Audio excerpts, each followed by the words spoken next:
الحمد لله الذي هدانا لهذا وما كنا لنهتدي لولا أن هدانا الله لقد جاءت رسل ربنا بالحق الصلاة والسلام على رسول المسدد المصطفى الأمجد المحمود الأحمد أبي القاسم محمد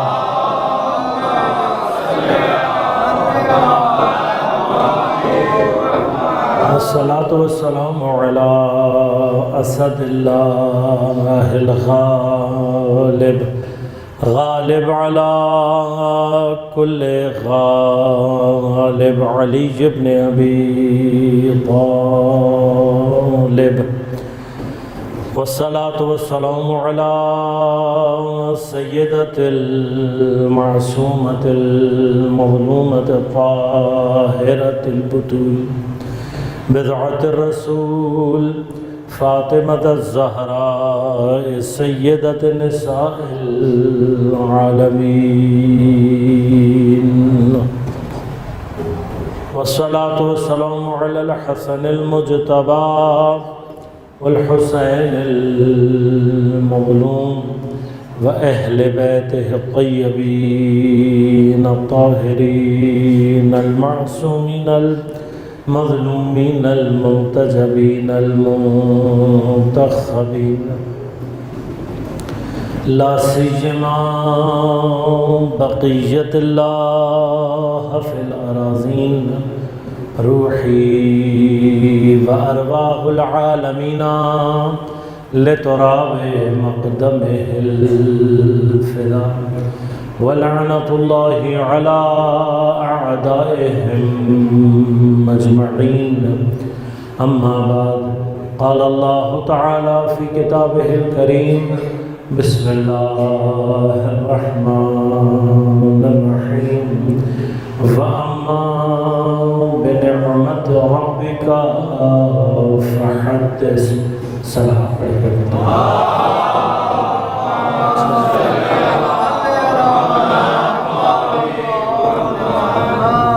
کرام سامعین محترم عزیزان گرامی قدر شہادت مظلومان حضرت زہرا سلام اللہ علیہا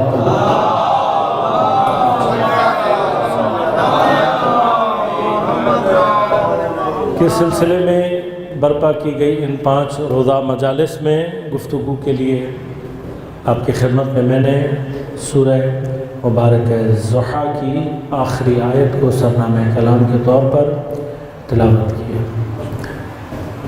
پروردگار عالم کا لطف اور عنایت اگر شامل حال رہا اور اہل بیت اطہار کی نگاہ لطف شامل حال رہی تو انشاءاللہ تعالی کوشش کروں گا کہ جناب سیدہ سلام اللہ علیہا کے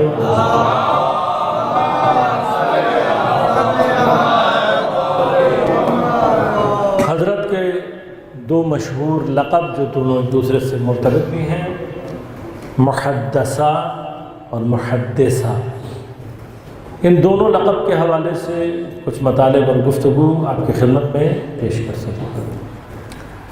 آج ایک مقدماتی طور پر گفتگو آپ کی خدمت میں پیش کروں گا اور وہ یہ کہ ابتدائی طور پر ہمیں اپنے ذہن میں یہ بات رکھنے کی ضرورت ہے کہ پروردگار عالم نے بہت ساری چیزیں ہمارے لیے آسان اور واضح کر کے بیان فرمائی، لہذا انشاءاللہ اگر نعمت کی گفتگو پر پہنچا میرے موضوع کا حصہ بھی ہے تو وہاں تفصیل سے آپ کی خدمت میں عرض کروں گا کہ پروردگار اسی وجہ سے بعض ایسی نعمتوں کو ہم سے کچھ عرصے کے لیے چھینتا ہے تاکہ ہم اس کی قدر کو پہچان سکیں۔ لہذا جو بھی چیز ہماری دسترس سے دور ہو جاتی ہے یا مشکل سے حاصل ہونے والی ہوتی ہے اس کی قیمت، اس کی قدر ہمارے اندر زیادہ ہوتی ہے۔ لہذا ہر چھپی ہوئی چیز، اب وہ چاہے معدنیات ہوں، چاہے کوئی اور خزانہ ہو، ہر وہ شے جو مشکل سے حاصل ہوتی ہے انسان اس کی قدر زیادہ جانتا ہے۔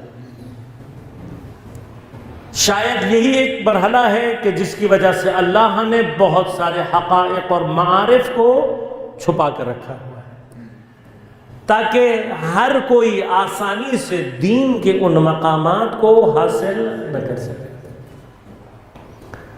لہذا ان تمام چیزوں کی طرف اشارہ کرتے ہوئے پروردگار قرآن کریم کے بالکل ابتدائی مرحلے میں ارشاد فرماتا ہے کہ ہم نے یہ کتاب لا ریب فیہ، جس میں کوئی شک نہیں ہے، ھدی للمتقین ہے، متقین کے لیے ہدایت ہے، اسی کتاب پر یؤمنون بالغیب، مؤمن کون ہیں؟ جو کہ غیب پر ایمان لانے والے ہیں۔ اب غیب سے کیا مراد ہے تفصیلات میں عرض کروں گا، لیکن عام طور پر اگر عام سا مطلب بھی آپ لینا چاہیں، سطحی طور پر بھی بات کریں تو غائب چیزوں کے اوپر ایمان لانا، اس کا معنی کیا ہے؟ یقیناً جس کو پروردگار غائب کہہ رہا ہے وہ حاضر نہیں ہے، تو غائب پر ایمان لانا تو ایمان کے حصوں میں سے ایک ضروری حصہ ہے۔ پس اگر تم غائب پر ایمان نہیں رکھتے تو پھر اس کا مطلب ایمان مکمل نہیں ہوتا۔ اب یہ جو غائب ہے، جو سامنے نہیں ہے، جو موجود نہیں ہے، اس کے اوپر ایمان لانا، یہ جب تک انسان معرفت کے عقل اور فکر کے مراحل کو طے نہیں کرتا اس وقت تک انسان کو یہ سلسلے سمجھ میں نہیں آتے۔ اب جن چیزوں کو اللہ تبارک و تعالی نے چھپا کر رکھا ہے یہ اس کا مرحلہ ہے، حتیٰ اس نے اپنی ذات کو بھی چھپا کر رکھا ہے، کنت کنزا مخفیہ۔ کیوں چھپا ہوا ہے؟ اس لیے کہ اس سے زیادہ قیمتی کائنات میں کوئی اور۔ کیوں چھپا ہوا ہے؟ اس لیے کہ وہ آسانی سے ہاتھ میں آ جانے والا انسان قدر کو پہچانے۔ لہذا اللہ تبارک و تعالی نے ہر وہ شخص کے جو قدر جاننے والا ہے، جو کسی شے کی قیمت کو سمجھتے ہوئے، اس کی اہمیت کو سمجھتے ہوئے تکلیف اٹھانے والا ہے، مقامات کو اللہ نے اس کے لیے رکھا ہوا ہے۔ اب انہی کے اندر پروردگار نے اہل بیت اطہار کی معرفت، اہل بیت عصمت و طہارت کی معرفت کو بھی انہی مراحل کے اندر رکھا ہوا ہے، اور ذوات مقدسہ اہل بیت اطہار کی اس طرح سے ہیں کہ ان کے تمام مقامات اور ان کی تمام فضیلتیں دنیا میں اس طریقے سے عام طور پر ظاہر نہیں ہیں، لیکن ان تمام معصومین کے درمیان میں ایک ذات مقدسہ، ایک ذات ایسی، ایک شخصیت ایسی ہے کہ جو خاص طور پر پروردگار کے اسرار کی حامل ہے، اور اس کی ذات ایسی ہے کہ جو عام طور پر عام عقل سے انسان اس کے مقامات کو درک کر ہی نہیں سکتا۔ ان تمام میں وہ ذات کے جس کو خود اللہ نے اول تو چاہا بھی ہے، اور دوسری جانب اس کا مقام، اس کی فضیلت ایسی ہے کہ حتیٰ دنیا کے اندر کیپیسٹی بھی نہیں ہے کہ وہ دنیا اس کے مقامات کو ظاہر کر سکے، یعنی اس کی فضیلت کی کیفیات ایسی ہیں کہ اصل دنیا کے اندر کیپیسٹی نہیں ہے۔ وہ ذات، وہ شخصیت جناب سیدہ سلام اللہ علیہا کی ذات ہے۔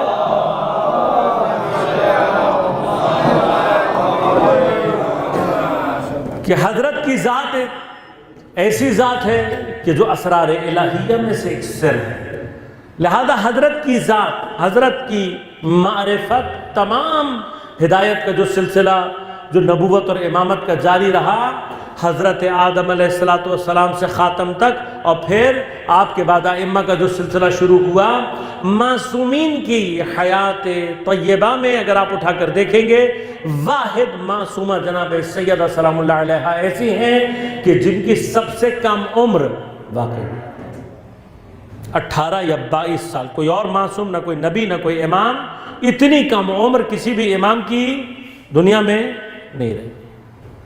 یہ حضرت کی عمر کا کم ہونا، پھر حضرت کا ایک خاتون ہونا، پھر اس دور جس کو دور جاہلیت کہا جاتا ہے، اس دور میں آپ کا موجود ہونا، یہ ساری چیزیں باعث بنتی ہیں کہ حضرت کی ذات اور آپ کے کمالات اور زیادہ مخفی رہ جاتے ہیں۔ اب جو ذات مخفی رہ گئی ہے اور دوسری جانب سے اسرار الہیہ کی حامل ہے، اس ذات کو سمجھنا آسان نہیں ہے۔ لہذا غور کیجئے گا کہ حضرت سیدہ کے حوالے سے جب ائمہ آپ کے مقامات کو بیان کرتے ہیں تو وہاں پر بھی ہم دیکھتے ہیں کہ جو القابات جناب سیدہ کے لیے استعمال ہوئے وہ ایسے ہیں جو کسی اور معصوم کے لیے استعمال نہیں ہوئے۔ اسی طرح سے جناب سیدہ کے لیے روایات نے جو لحن اختیار کیا ہے، جو باتیں جناب سیدہ کے حوالے سے بیان ہوئی ہیں، وہ کسی اور معصوم کے حوالے سے اس طریقے سے بیان نہیں ہوئی۔ لہذا کتنی پراسرار ذات ہے۔ آپ اگر جناب سیدہ سلام اللہ علیہ کی جو معروف ترین زیارت مفاتیح الجنان میں اس کے الفاظ اگر اٹھا کر دیکھیں گے کہ جہاں پر معصوم فرماتے ہیں کہ یہ کہہ کر بی بی کو سلام کرو کہ یا ممتحنتو امتحانک اللہ الذی خلقکی قبل ان یخلقکی فوجدک لممتحنک صابرا، یہ الفاظ سارے کے سارے اسرار ہیں کہ جن کی طرف ائمہ اشارہ کرتے ہیں۔ اے وہ خاتون کہ جس نے امتحان دیا، جس سے امتحان لیا گیا، کس نے لیا؟ اس نے لیا جس نے تجھے خلق کیا۔ کب لیا؟ قبل ان یخلقکی، اس سے پہلے کہ وہ تجھے خلق کرے۔ ووجدک لممتحنک صابرا، اور وہ امتحان کو جو اس نے تجھ سے لیا اس میں تجھے اس نے کامیاب پایا۔ اب اگر انسان ترجمہ پڑھ کر بھی تھوڑی سی دیر کے لیے یہ بیٹھ کر سوچے کہ اس کی خلقت سے پہلے جس کو آزمایا گیا ہو وہ امتحان کیا ہوگا اور وہ امتحان دینے والی کس مقام پر ہوگی۔ خلقت سے پہلے امتحان کا معنی کیا ہے؟ اسی طرح سے جناب سیدہ کے جو القابات استعمال ہوئے، ایک طرف ہم دیکھتے ہیں کہ معصومین کا لحن بھی یہ ہے، اور قرآن نے بھی جہاں جناب سیدہ کو متعارف کرایا ہے، قرآن نے جہاں جناب سیدہ کے لیے آیات کو اور سورہ کو نازل کیا ہے، تو ہم جانتے ہیں کہ جب امامت کی نبوت کے معاملات سب سے زیادہ واضح ہیں، امامت کے مقام پر بھی ہم دیکھتے ہیں کہ قرآن میں پروردگار نے امامت سے متعلق جو آیات نازل کی ہیں بہت سارے مقامات پر بہت واضح اور بہت زیادہ روشن، لیکن جیسے ہی جناب سیدہ کا تذکرہ آتا ہے قرآن کا لحن بھی اسی طرح سے پراسرار ہونا شروع ہو جاتا ہے، قرآن کے اپنے لحن میں تبدیلی آ جاتی ہے۔ لہذا غور کیجیے گا کہ جناب سیدہ سے جو آیات اور جو سورہ مخصوص ہیں، یعنی جس میں پھر کوئی اور شامل نہیں ہے جناب سیدہ، خاص طور پہ سورہ مبارکہ قادر اور سورہ مبارکہ کوثر۔ اب سورہ مبارکہ قادر میں وما ادراک ما لیلۃ القدر، لیلۃ القدر کیا ہے؟ اگر معصوم اس راز پر سے پردہ نہ ہٹائے تو مسلمان کبھی سوچ ہی نہیں سکتا، سمجھ ہی نہیں سکتا کہ لیلۃ القدر کیا ہے۔ لہذا معصوم پردہ ہٹاتے ہوئے ہمیں کیا بتا رہے ہیں کہ لیلۃ القدر ہی جدتنا فاطمہ سلام اللہ علیہا۔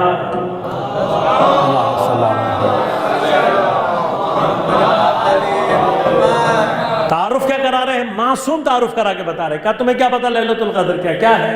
اگر لیلۃ القدر زمین پر مجسم ہو جائے کون بن جاتی ہے؟ ہماری جدہ جناب سیدہ سلام اللہ علیہا۔ پس لیلۃ القدر اگر جناب سیدہ ہیں تو اب ان آیت اور روایات کو سامنے رکھ کر دیکھیں تو خود قرآن کیا کہہ رہا ہے؟ یہ نہیں کہہ رہا وما ادراک ما لیلۃ القدر، قرآن ذر واقع مسلمان کو یہ کہہ رہا ہے وما ادراک ما سیدہ، تمہیں کیا پتا سیدہ کیا ہے، مقامات سیدہ کیا ہے۔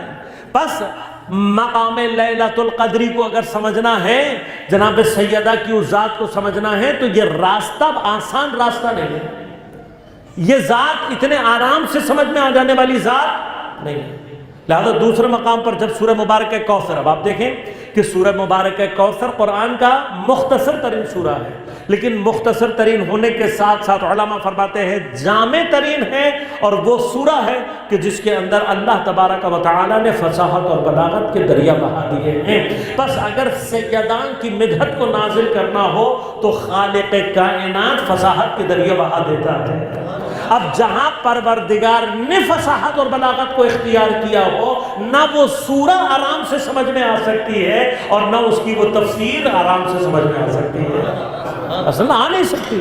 لہٰذا اگر ہم فرش عزا سے اہل بیت اطہار کی معرفت کا رزق حاصل کرنے کے لیے آئے ہیں تو ہمیں ذہنی طور پر آمادہ رہنا چاہیے، جن کی گفتگو ہو رہی ہے وہ آسانی سے سمجھ میں آنے والے نہیں ہیں۔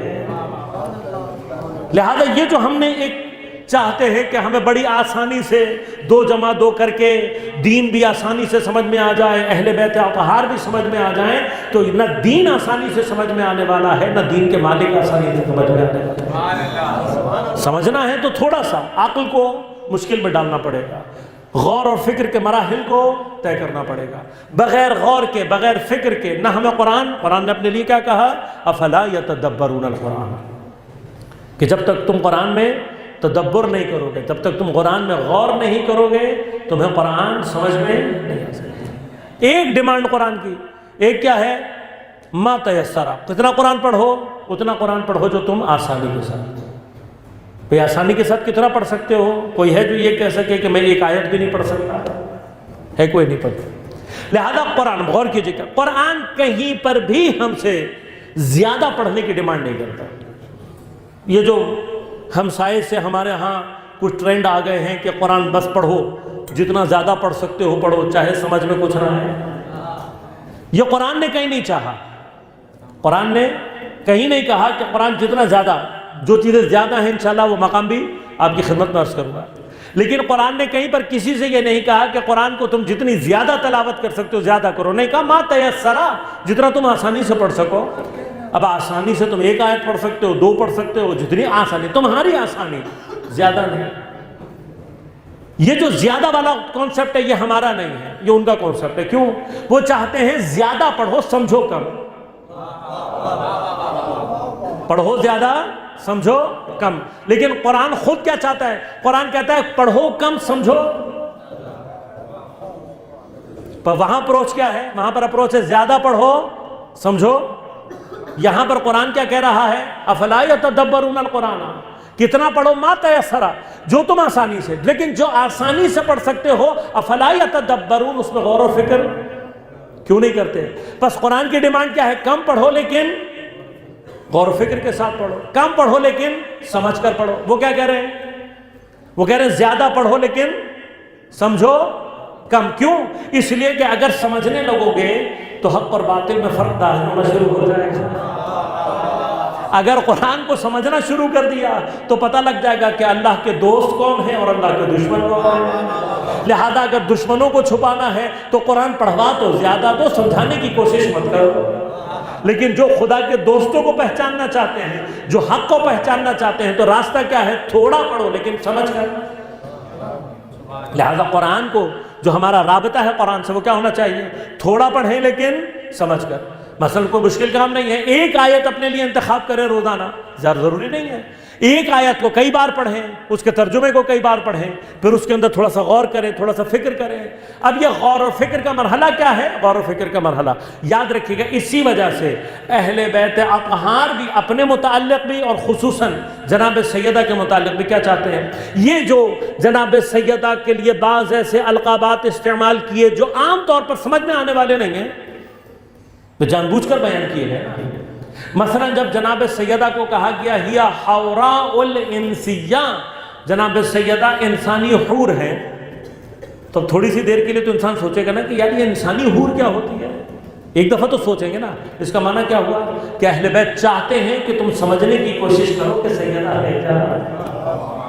بس جناب سیدہ کو سمجھنے کے لیے غور اور فکر کا راستہ اختیار کرنا پڑے گا. ایسے القابات استعمال کیے گئے. لہذا خود پیغمبر اکرم صلی اللہ علیہ وآلہ وسلم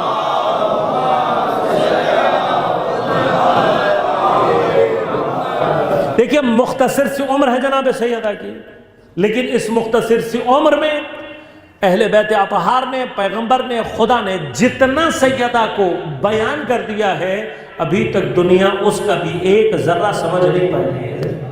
ابھی تو پتہ نہیں کون کون سے مقامات ہیں، کیا جانتے ہیں ہم جناب سیدہ کے بارے میں. ایک ایک چیز کے اندر سیدہ کی ایک ایک چیز سے متعلق سر موجود ہے. کیوں پیغمبر اپنے تمام قد کے ساتھ کھڑے ہو کر سیدہ کا احترام کر رہے ہیں؟ کیوں سیدہ کو سینے سے لگا کر خوشبو سونگھ رہے ہیں؟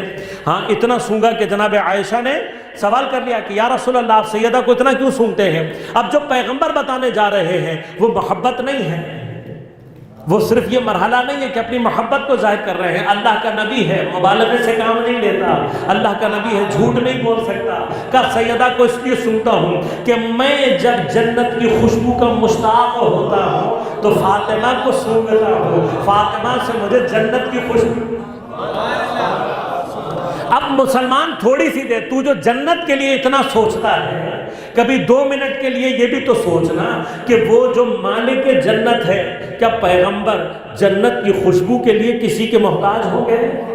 بھئی پیغمبر کو کیا ضرورت ہے؟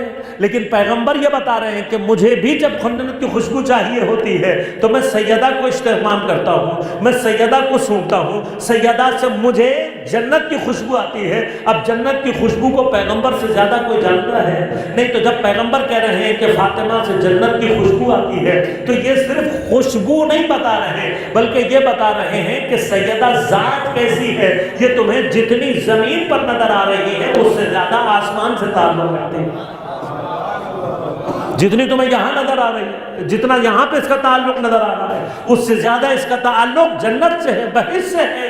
لہذا جناب سیدہ سلام اللہ علیہا کے جتنے بھی مقامات ہیں عزیزان من، نہ قرآن ہمیں ابتدائی عقل سے سمجھ میں آ سکتا ہے نہ جناب سیدہ، لہذا اب اگر اس مقام کو سمجھنا ہے تو ہمیں کچھ عقلی مراتب کو طے کرنے کی ضرورت ہے۔ خدا کیا کہہ رہا ہے؟ افلا یتدبرون القرآن، قرآن میں تدبر کرو، فکر کرو۔ کیا فکر کریں؟ پہلا مرحلہ فکر یہ ہے کہ جب کوئی کلام انسان پڑھتا یا سنتا ہے تو الفاظ پر غور کرنا، خود الفاظ پر۔ اب الفاظ کا اپنا مسئلہ کیا ہے؟ الفاظ کا اپنا مسئلہ یہ کہ جب ہم کوئی علم منتقل کرنا چاہتے ہیں، کوئی مطلب کسی کو پہنچانا چاہتے ہیں، کوئی معنی کو ہم ٹرانسفر کرنا چاہتے ہیں تو ایک ذریعہ انتقال معنی کا، ٹرانسفر آف علم کا ایک مرحلہ، ایک ذریعہ لفظ ہے۔ لفظوں کے ذریعے سے آپ اپنے مطلب کو، اپنے معنی کو، اپنے مقصد کو دوسرے تک پہنچاتے ہیں۔ انتقال علم، انتقال معنی، ایک وسیلہ اس کا لفظ ہے۔ تو ہر چیز لفظ کے ذریعے سے ایک وسیلہ ہے۔ بعض اوقات تصویروں سے جو مطلب پہنچایا جاتا ہے وہ الفاظ کے ذریعے سے، بعض اوقات اشاروں سے جو مطلب بیان ہو جاتا ہے، بعض اوقات بعض کیفیات کو صرف حس کیا جا سکتا ہے بیان۔ بس لفظ کیا ہے؟ غور کیجیے گا۔ لفظ بنیادی طور پر انتقال معنی، انتقال علم کے مرحلے میں لفظ ایک وسیلہ ہے جس کے اندر کچھ عیوب ہیں۔ لفظ اعتبار ہے، جعلی ہوتا ہے، لفظ محدود ہوتا ہے، ناقص ہوتا ہے، اور لفظ خاموش ہوتا ہے۔ یہ عیوب ہے۔ لفظ ایک حد سے زیادہ معنی بیان نہیں کر سکتا، الفاظ سے آپ ایک حد سے زیادہ چیزوں کو بیان نہیں کر سکتے۔ میں نے کئی مرتبہ آپ کو اشارہ کیا ہے، ہم بہت ساری چیزیں لفظاً بیان، رنگوں کو بیان نہیں کر سکتے، خوشبو کو بیان، ذائقوں کو بیان نہیں کر سکتے۔ یہ تو بہت ابتدائی سی چیز ہے۔ بس لفظ بہت ساری چیزوں کو بیان نہیں کر سکتا، محدود ہے، ناقص ہے، اعتباری ہے اور خاموش ہے، اپنے معنی سے زیادہ کچھ اور آپ سے۔ لہذا اسی وجہ سے دلیل صامت، خاموش دلیل کہتے ہیں الفاظ کو۔ اب الفاظ میں یہ سارے عیب موجود ہیں، الفاظ کے اندر یہ ساری کمی موجود ہے، اس کے باوجود جو انہی ناقص اور عیب دار الفاظ کے ذریعے سے انسان کی ہدایت کے سلسلے کو قیامت کے تک جاری کر دے، اسے پروردگار کہتے ہیں۔ الفاظ میں یہ سارے عیب ہیں، لیکن پروردگار نے کیا کیا ہے؟ محدود الفاظ کے ذریعے سے قیامت تک کی ہدایت کے سلسلے کو اسی الفاظ کی صورت میں انہی کے ذریعے سے جاری کر دیا۔ اب یہ الفاظ ہمارے اور آپ کے سامنے ہیں۔ تدبر کا راستہ کیا ہے؟ سب سے پہلے یہ دیکھا جائے کہ کلام کس کا ہے۔ کیوں؟ اس لیے کہ جب تک متکلم کے بارے میں ہمیں یقین ہوتا ہے کہ یہ کسی عالم کا کلام ہے، کسی فاضل کا کلام ہے، کسی حکیم کا کلام ہے، تب تک ہمیں یقین ہوتا ہے کہ اس کے الفاظ کے اندر بھی حکمت موجود ہوگی۔ اب جب ہم غور کرتے ہیں اس بات کی طرف کہ یہ جو الفاظ ہیں جو ہمارے اور آپ کے سامنے ہیں، یہ الفاظ اس ذات کے ہیں جو کہ حکیم مطلق ہے، جو علیم مطلق ہے، جو محیط کل شے ہے، جو قادر علی کل شے ہے، تو خود بخود انسان متوجہ ہوتا ہے کہ اس کا مطلب کیا ہوگا کہ جو الفاظ خدا نے استعمال کیے ہیں وہ حکمت سے خالی نہیں ہوگا۔ اب ہوتا کیا؟ ہوتا یہ ہے جیسے ہی انسان الفاظ پر غور و فکر کرنا شروع کرتا ہے، وہ دلیل جو خاموش تھی وہ انسان سے گفتگو کرنا شروع کر دیتی ہے۔ جیسے ہی آپ نے غور اور فکر کا راستہ اختیار کیا، لفظ خاموش تھا، لیکن جب ایسے ہی آپ غور کرنا شروع کریں گے، لفظ آپ سے کلام کرنا شروع کر دیں گے۔ اب مرحلہ کیا؟ مرحلہ یہ ہے کہ یہ دیکھا جائے کہ یہ لفظ کیوں استعمال کیا گیا، کوئی دوسرا لفظ کیوں نہیں استعمال کیا گیا، اس لفظ کو اس جگہ پر کیوں استعمال کیا گیا، اس جگہ پر کیوں نہیں استعمال کیا گیا، اس ترتیب سے کیوں استعمال کیا گیا۔ جب انسان انہی چیزوں میں غور کرتا ہے تو پھر کچھ راز اور کچھ ہدایتیں اور باتیں ایسے ہیں کہ جو انسان پر ظاہر ہونا شروع ہو جاتے ہیں۔ اب جو آیت ہم نے اختیار کی ہے سورہ مبارکہ ضحیٰ 11 نمبر آیت، وَأَمَّا بِنِعْمَةِ رَبِّكَ فَحَدِّثْ، کیا کہہ رہا ہے پروردگار؟ پیغمبر سے فرما رہا ہے، اے میرے حبیب، اما بنعمت ربک فحدث، آپ کیا کریں؟ اپنے پروردگار کی نعمت کے بارے میں فحدث، گفتگو کریں۔ اب یہ گفتگو سے کیا مراد ہے؟ ہم اور آپ تو سمجھتے بھی بات کرنا، کلام کرنا، لیکن تھوڑی سی دیر کے لیے جب ہم یہ سوچیں گے کہ یہ کلام اللہ کا کلام ہے تو پہلا مرحلہ کیا ہے؟ یہ سوچا جائے کہ اللہ نے اگر کلام کرنا ہی کہنا تھا تو اللہ تعالیٰ یہ بھی کہہ سکتا تھا فَكَلِّمْ، اپنے پروردگار کی نعمت کا کلام جاری کرو، نہیں کہا۔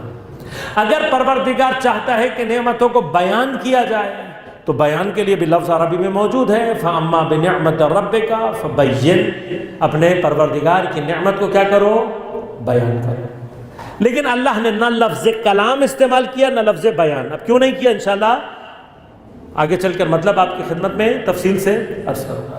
ابھی اللہ تبارک و تعالیٰ کیا کہہ رہا ہے؟ فحدث، حدث یحدث، حدیث اور تحدیث یہ دونوں لفظ مصدر ہیں، یعنی کیا کرو؟ اپنے پروردگار کی نعمت کی گفتگو، حدیث گوئی کرو۔ اب یہ جو لفظ حدیث ہے یہ گفتگو کے معنی میں عربی میں استعمال ہوتے ہیں، لیکن اس میں معنی کیا ہے تفصیل آپ کی خدمت میں عرض کروں گا، آج صرف مقدمہ بیان کر رہا ہوں۔ اپنے پروردگار کی نعمت کے کیا بن جاؤ؟ محدث۔ یہاں سے میں نے لفظ اٹھایا ہے، یہیں سے مطلب آپ کی خدمت میں بیان کروں گا۔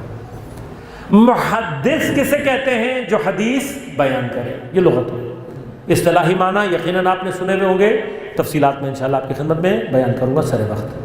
یہ تو ہو گیا محدث، اسم فاعل محدث، اسم مفعول کیا ہے؟ محدث۔ محدث کون ہے؟ جس سے حدیث بیان کی جائے۔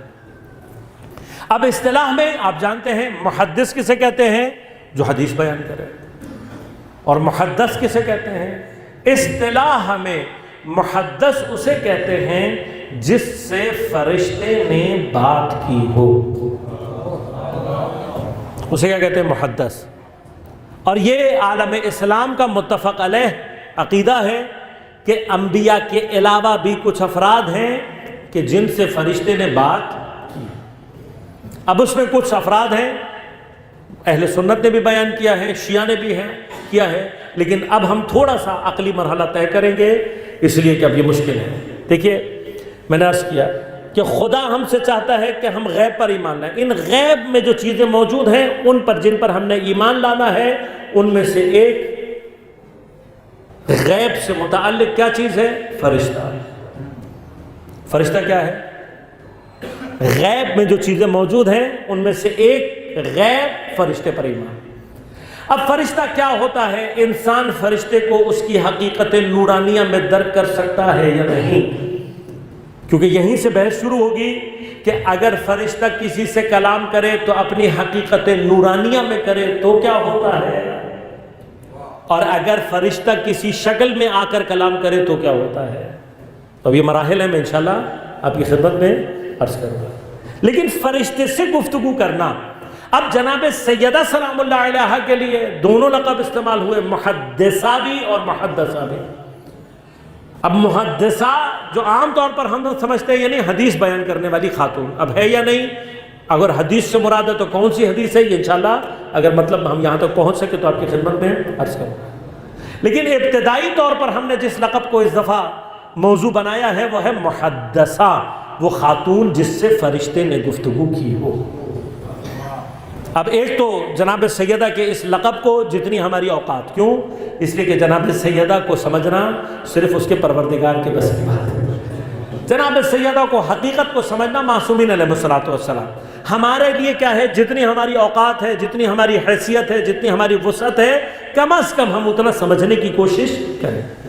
تو اپنی اوقات، اپنی وسعت کے اعتبار سے جب معصومین نے جناب سیدہ کو محدثہ کہا تو مجھ جیسے کچھ لوگوں نے پوچھا کہ ابن رسول اللہ محدثہ سے کیا مراد ہے؟ تو آپ نے فرمایا کہ جناب سیدہ سے فرشتے نے گفتگو کی۔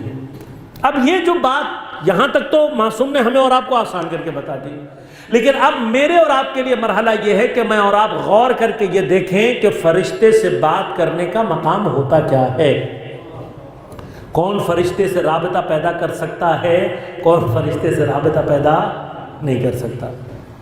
لہذا اب فرشتے کو یہ سمجھنا کہ فرشتے سے گفتگو کیا ہوتی ہے، اس کو سمجھنے کے لیے ہمیں کچھ مقدمات طے کرنے ہوں گے۔ اب وہ مقامات کہ جو فرشتے کی حقیقت نورانیہ وہ غیب ہے، اب جو غیب کا مرحلہ ہے اور فرشتے سے گفتگو کا مرحلہ، اس کو طے کرنے کے لیے جو مقدمات طے کرنے ہوں گے، اس کے لیے کچھ مراحل یہ ہے کہ ہم پہلے یہ سمجھ سکیں کہ غیب کے مراحل کیا ہیں، ان میں سے وہ کون سے مراحل ہیں کہ جو انسان طے کر سکتا ہے، یعنی کچھ چیزیں غائب ہوں گی لیکن انسان انہیں آشکار کر سکتا ہے، کشف کر سکتا ہے، لیکن کچھ غیب ایسے ہیں کہ جو عام انسان کے بس کی بات ہی نہیں ہے۔ لہذا انسان اپنے ادراکات کو ترقی دیتے ہوئے جب آخری مرحلے میں داخل ہو، برس کروں گا، تفصیل سے عرض کروں گا کہ انسان کے ادراکات، کچھ ادراکات حسی ہیں، اس کے مقابلے پر کچھ چیزیں ہیں جو کہ غاب عن الحس، غیبت حسی میں ہوتی ہیں، کچھ چیزیں اس کے بعد مرحلہ ادراکات عقلیہ کا ہے، عقل سے درک کرتا ہے، اس کے مقابلے پر کچھ چیزیں ہیں جو غیبت عقلی کے مراحل میں ہوتی ہیں، اور کچھ چیزیں ایسی ہیں کہ جن کو انسان اپنے قلب سے درک کرتا ہے اور اس کے مقابلے پر بھی ایک غیب موجود ہے۔ اب انسان کے ادراک کا جو کمال ہے وہ ہے جو انسان قلب کے ذریعے سے درک کر سکتا ہے۔ جو چیز انسان قلب کے مقام پر جا کر ادراکات قلبی سے درک کرتا ہے، اس کی آخری منزل کیا ہے یہ سمجھنا ضروری ہے۔ کیوں؟ جہاں پر عام انسان کی پرواز ختم ہوتی ہے، معصوم وہاں سے شروع ہوتا ہے۔ لہٰذا ہمیں اب یہ سمجھنے کی ضرورت ہے کہ ہماری سرحد کہاں ہے، جہاں ہماری سرحد ختم ہوتی ہے، معصوم کی سرحد وہاں سے شروع ہوتی ہے۔ تو اب یہ سمجھنے کی ضرورت ہے۔ اب جب ہم اس چیز پر بحث کریں گے تو اب یاد رکھیے گا کہ خود اس لفظ محدثہ کے ساتھ ایک مسئلہ اور جڑا ہوا ہے کہ جس کے مقدمات آج میں آپ کی خدمت میں عرض کروں گا، تفصیلات انشاءاللہ پھر آپ کی خدمت میں بیان کر دوں۔ اب یہ جو جناب کا لقب ہے محدثہ، اس کے نتیجے میں ایک اور چیز سامنے آتی ہے کہ جو ہمارے درمیان میں صحف فاطمیہ کے نام سے مشہور ہے۔ ایک کتاب ہے جو جناب سیدہ سلام اللہ علیہا کا صحیفہ کہلاتا ہے۔ اب یہ صحیفہ کیا ہے، اس سے متعلق آپ جانتے تہمتیں زیادہ ہیں، اور تہمتوں میں مثلا کہا جاتا ہے کہ جی شیعہ اس بات کے قائل ہیں کہ قرآن کچھ جناب سیدہ نعوذ باللہ من ذالک جناب سیدہ پر اترا، کچھ ان کے پارے زیادہ ہیں، یہ قرآن میں تحریف کے قائل ہیں، اس طرح کی باتیں ہمارے ہاں مشہور کی جاتی ہیں۔ جبکہ شیعہ چاہے ائمہ ہوں چاہے علماء ہوں، شیعہ عقیدہ ہرگز یہ نہیں ہے، صحف فاطمیہ کا قرآن سے کوئی تعلق نہیں ہے، نہ قرآن میں وہ اضافہ ہے، نہ قرآن کے اندر کوئی تحریف واقع ہوئی ہے۔ لہذا اب یہ گفتگو بھی بیان کرنا خصوصاً اپنے نوجوان ساتھیوں کے لیے ضروری سمجھتا ہوں کہ قرآن کے بارے میں ائمہ کا اور شیعہ علماء کا عقیدہ کیا ہے۔ شیعہ امامیہ عقیدہ یہ ہے کہ یہی قرآن جو مسلمانوں میں بالعموم پایا جاتا ہے، بائے بسم اللہ سے والناس کی سین تک، یہ پورا قرآن اسی ترتیب سے پیغمبر اکرم صلی اللہ علیہ وآلہ وسلم نے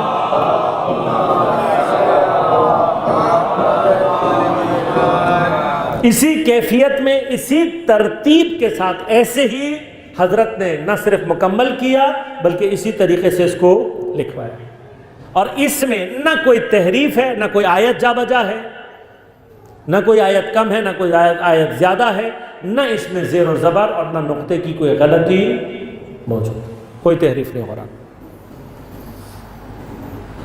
اب ہمارے ہاں یقیناً بعض دوستان جیسے صحف فاطمیہ کا مسئلہ ہے، اسی طرح سے مصحف امیر المومنین کا بھی مسئلہ ہے۔ مصحف امیر المومنین یعنی قرآن کا ایک نسخہ جو مولا کائنات نے اپنے پاس جمع کیا ہوا تھا، جو موجود تھا آپ کے پاس، اس کے متعلق بھی جو شیعہ عقیدہ ہے یاد رکھے گا کہ حضرت امیر کے قرآن میں نہ کوئی آیت اضافی ہے نہ کوئی ترتیب میں فرق ہے، وہ اسی طرح سے جس طرح سے میرے اور آپ کے پاس موجود ہے۔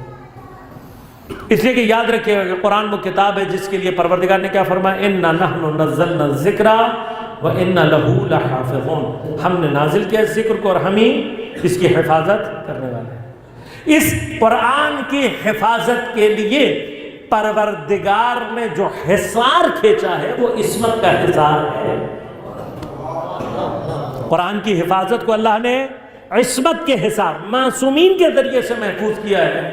یہ قرآن رٹے لگانے والے حافظوں کے حافظے کا محتاج نہیں ہے، جو یہ سمجھتے ہیں کہ قرآن، اسی لیے یاد رکھیں گے کہ قرآن کے یہ جو رٹا لگانا ہے قرآن کو، یہ جو قرآن کو حفظ کرنا ہے، نہ اس کے اوپر کوئی آیت ہمارے پاس دلیل ہے اور نہ اس کی فضیلت کے اوپر ہمارے پاس کوئی روایت موجود ہے۔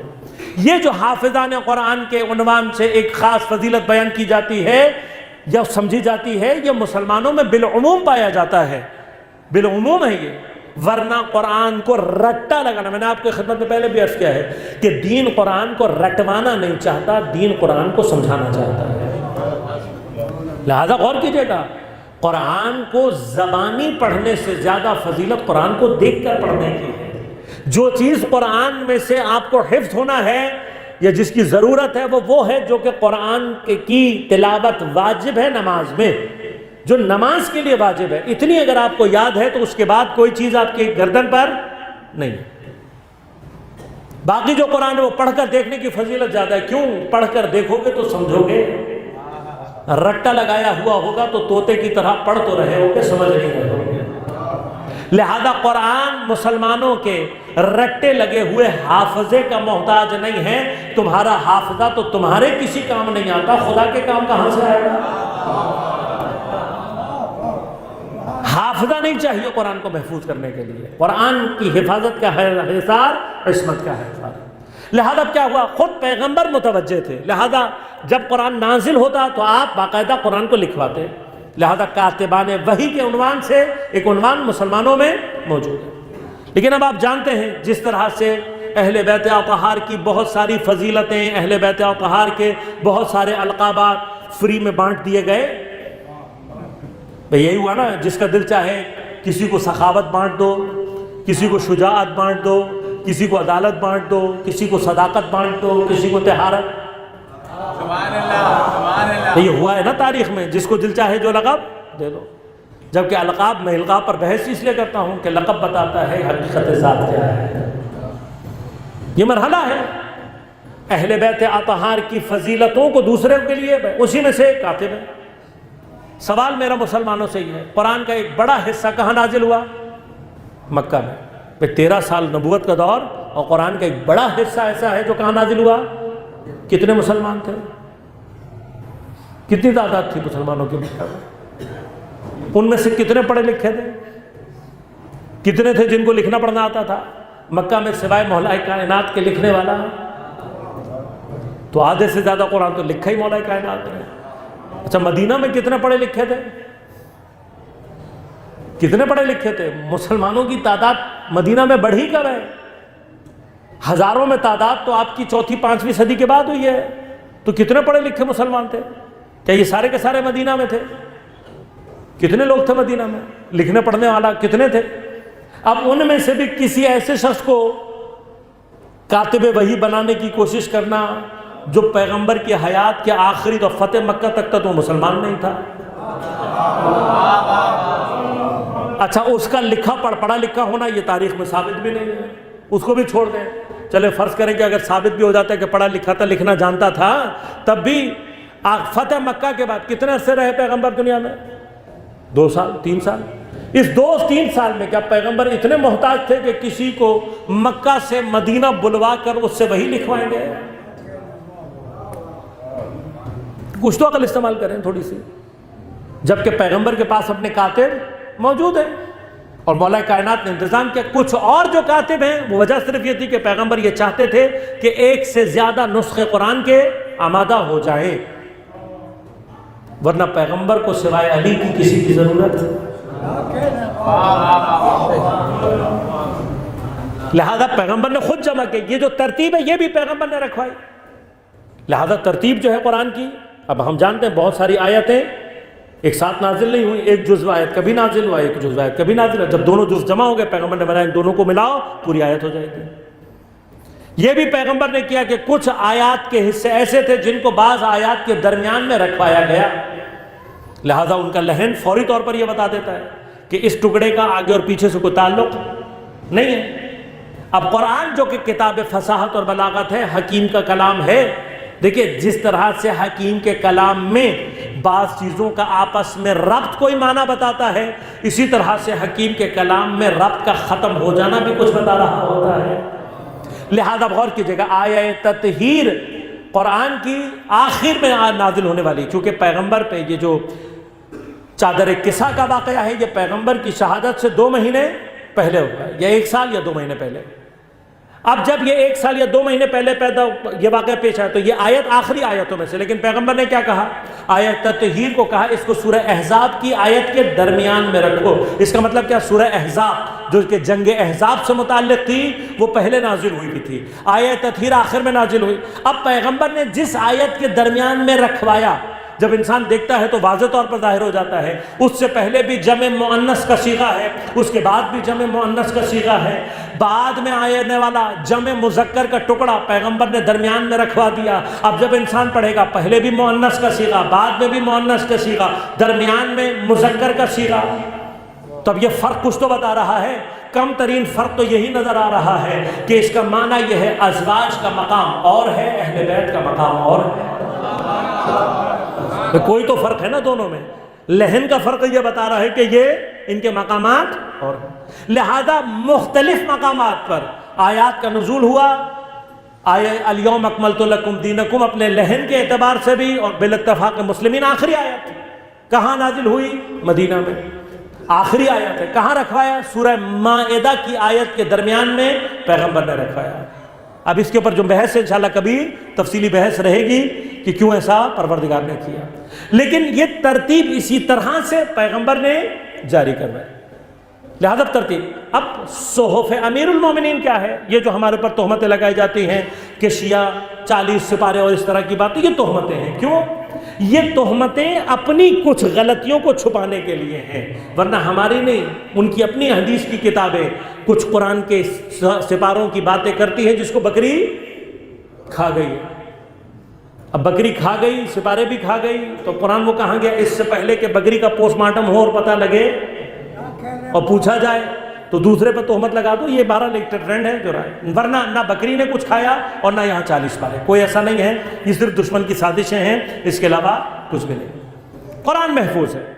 صحف مصحف امیر المومنین کیا ہے؟ اسی ترتیب سے اسی شکل کے ساتھ ہے، صرف حضرت نے اس کے حاشیے میں تمام آیات کی تفسیر و تعویل بیان کی، تشریحات بیان کی، شان نزول کے ساتھ ساتھ ترتیب نزولی کو بیان کیا۔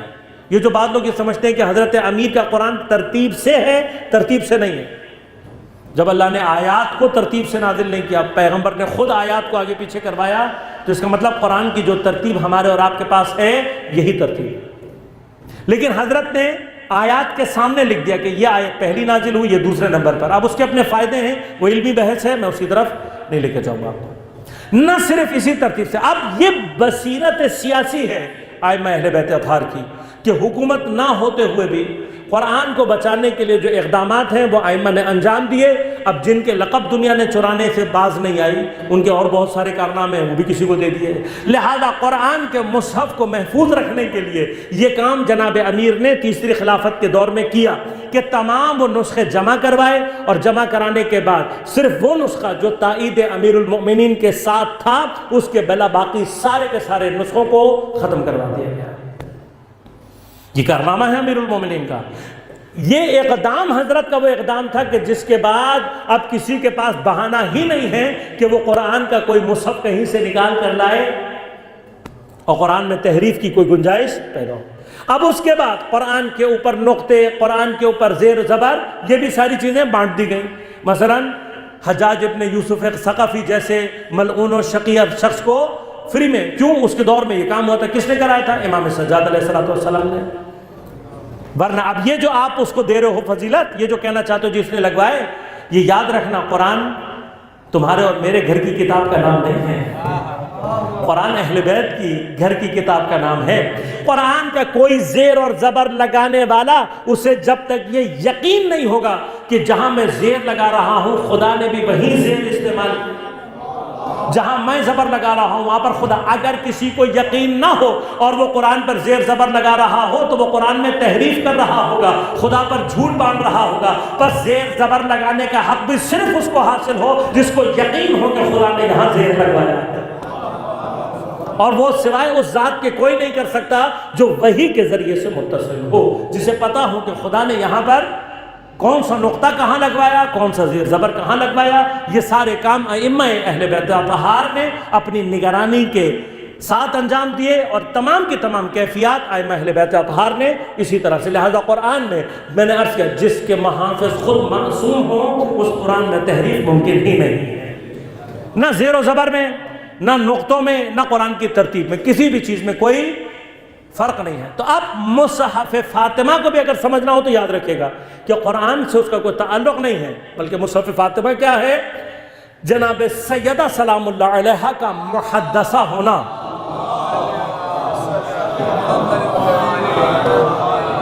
فرشتے نے گفتگو کی۔ اب فرشتے سے گفتگو کیسے ہوتی ہے، فرشتے اس کی حقیقت نورانیہ میں کیسے درک کیا جاتا ہے، یا کیا مقامات ہیں، انشاءاللہ یہ آپ کی خدمت میں عرض کروں گا۔ لیکن وہ ذات کہ جو اتنے فضائل کی حامل ہے اور ساتھ ساتھ اس قدر اس کی فضیلتیں چھپی ہوئی ہیں، اس کی مظلومیت بھی اسی اعتبار سے شدید ہے۔ مظلومیت کا یہ مقام کم ہے کیا کہ مسلمان پیغمبر کی سیرت پہ عمل کر رہے ہیں، جو کام پیغمبر نے کیے ان میں سے بعض ایسے ہیں کہ اگر پیغمبر اسے ترک نہ کریں وہ مسلمان پر واجب ہو جاتے ہیں۔ ان واجبات میں سے ایک واجب کیا ہے؟ ام المومنین جناب عائشہ روایت کر رہی کہ کبھی ایسا نہیں ہوا کہ سیدہ پیغمبر پر وارد ہوئی ہوں اور پیغمبر نے یہ کام انجام نہ دیے ہوں۔ پہلا کام کیا ہے؟ قام الیہا، جب بھی سیدہ آتی ہیں قام الیہا۔ یہ رہبر معظم کی بصیرت علمی میں سے ایک مقام ہے کہ 1400 سال سے لوگ یہ روایت پڑھ اور سن رہے ہیں لیکن اس نقطے کی طرف متوجہ نہیں۔ رہبر نے متوجہ فرمایا کہ قامہ کھڑا ہونا کا معنی ہے، قامہ لہا اگر کہا جائے تو اس کا مطلب کہ شخص کھڑا ہوا کسی خاتون کے لیے، لیکن جب کہا جاتا ہے قامہ الیہا تو اس کا مطلب صرف کھڑا ہونا نہیں ہے، بلکہ اس کا مطلب ہے کھڑے ہو کر دوڑتے ہوئے جانا۔ بس الفاظ کیا کہہ رہے ہیں؟ الفاظ کہہ رہے ہیں قام الیہا۔ پیغمبر جناب سیدہ کے لیے صرف کھڑے نہیں ہوتے تھے بلکہ جیسے ہی سیدہ وارد ہوتی پیغمبر اٹھ کر دوڑ کر سیدہ کے استقبال کرتے۔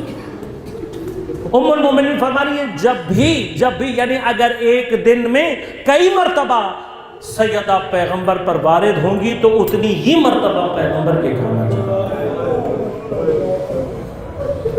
دوڑ کر جاتے ہیں، استقبال کر کے سینے سے لگاتے ہیں، سینے سے لگا کر پیشانی کا بوسہ لیتے ہیں، سیدہ کو استشمام کا سنتے ہیں، سیدہ اپنی جگہ پر۔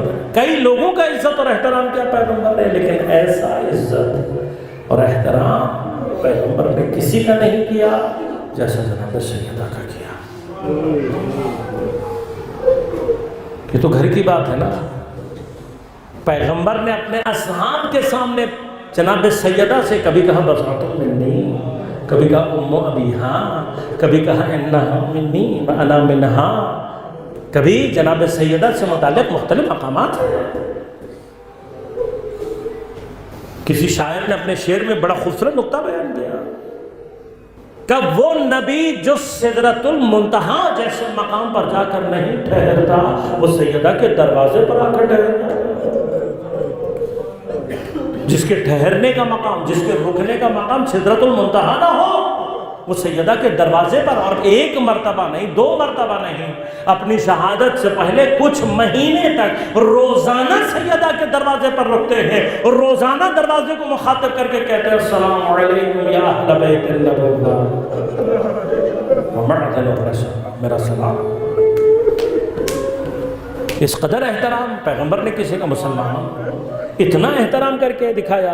بس جس کا اتنا احترام کیا پیغمبر نے، یہ احترام پیغمبر کا بیٹی کے لیے نہیں ہے، ورنہ ہر باپ پر بیٹی کا اتنا احترام واجب ہو جاتا، بس یہ بیٹی کا نہیں، سیدہ کا احترام ہے۔ جب پیغمبر ایسے کر رہے ہیں تو ہر مسلمان پر واجب تھا سیدہ کے دروازے کا بھی احترام اسی طرح سے کرے، سیدہ کا بھی احترام ایسے کرے۔ لیکن سیدہ کی مظلومیت یہ ہے، جس نبی نے اتنا احترام کر کے دکھایا وہ دربار میں کھڑی رہی، مسلمان بیٹھے رہے۔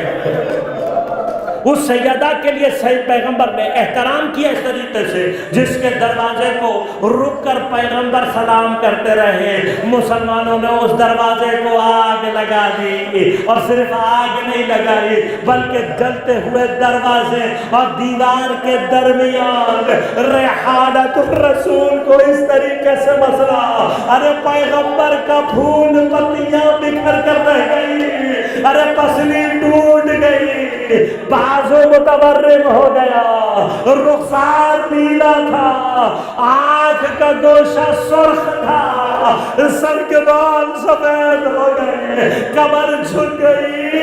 ارے 75 دنوں میں بابا کی تربت پر بیٹھ کر وہ بیوی جس کے لیے پیغمبر کہتے رہے میرے بعد میری زہرا کا خیال رکھنا، ارے ایسا خیال رکھا امت نے، میری بیوی بابا کی قبر پر بیٹھ کر کہہ رہی تھی ارے بابا سبت علیہ مسائل لو انہا، اے میرے بابا تمہاری بیٹی پر ایسے مسائل ڈھائے گئے، سبت علیہ میں سر ڈالے آلیا، بابا اگر روشن دنوں پر پڑھتے سیاہ راتوں میں تبدیل۔